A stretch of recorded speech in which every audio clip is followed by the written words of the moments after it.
rest of the story.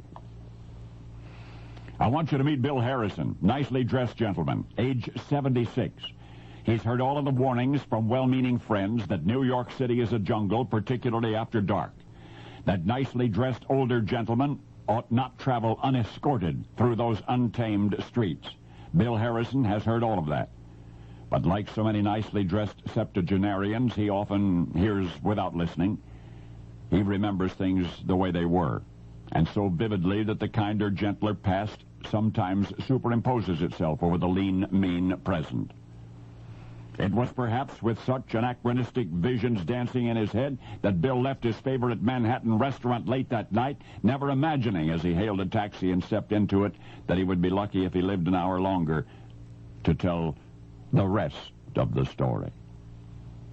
"Lovely evening," was all he said to the driver, who responded with the traditional New York grunt.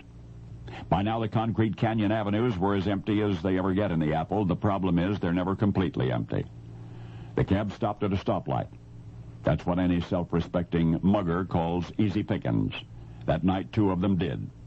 All at once, a damp, chilly draft was blowing through the back seat of the taxi, the logical result of both rear doors being yanked open so wide and so suddenly that they nearly came off their hinges. Bill glanced to his right. A hefty young thug, maybe 19 years old, is standing in the yawning doorway. Bill glanced to his left. There another hoodlum stood, perhaps a year or two older than his accomplice. Silently, swiftly, they had crept up on the unsuspecting piece of public transit, had attacked it from either side like pack-hunting predators. Bill looked straight ahead. The taxi driver, who had seemed formidable enough himself at the outset of the journey, was now shaking so hard the meter shut down. "What do you want?" Bill asked the two ruffians, pretty much knowing the answer before it arrived. "Give us your wallet," one of them demanded. Yes, that was precisely what Bill had guessed. "I'm sorry," he replied, in a polite fashion befitting his immaculate attire. "I cannot give you my wallet.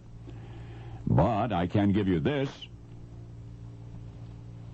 In the next instant, Bill's right fist shot past his left shoulder and squarely into the face of the approaching thief.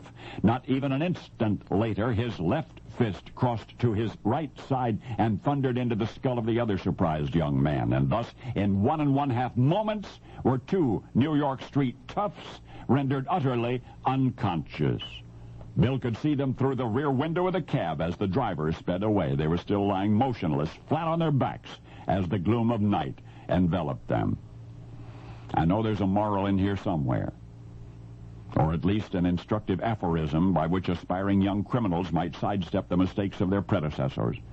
But what it comes down to is, never assume anything. I mean, the guy might be 76 years old. He might look like he's dressed for the prom. But he just might turn out to be who Bill turned out to be the night the lights went out on Broadway. Retired heavyweight champion of the world, William Harrison Dempsey. Jack Dempsey? That's right. Jack Dempsey. And now you know the rest of the story.